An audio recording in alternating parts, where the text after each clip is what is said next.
Have you ever woken up in the morning with a stiff neck and shoulders, or sat at your computer too long and you just feel like you need to work the kinks out? This is a great mobility technique to do so. We're going to show you scapular protraction and retraction.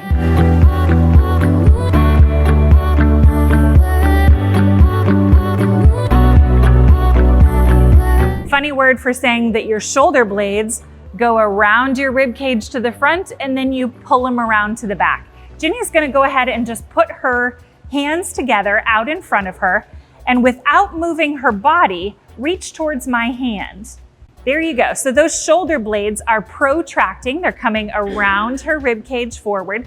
And go ahead and take your hands back away from mine.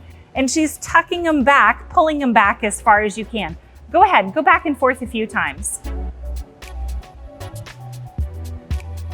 So her body is really not moving. Her shoulders and arms are simply gliding back and forth. This is a comfortable way to do this if you've got a wrist pain or issue or injury that you're working through.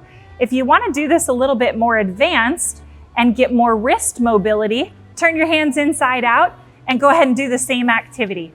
Pushing forwards and pulling backwards. Pushing forwards, pulling backwards.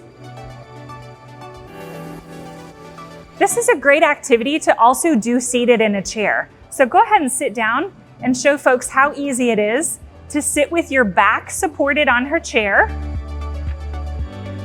and to do this same activity. The shoulder blades are above the chair so they can freely move back and forth. She's pulling those shoulder blades back, pushing them forward.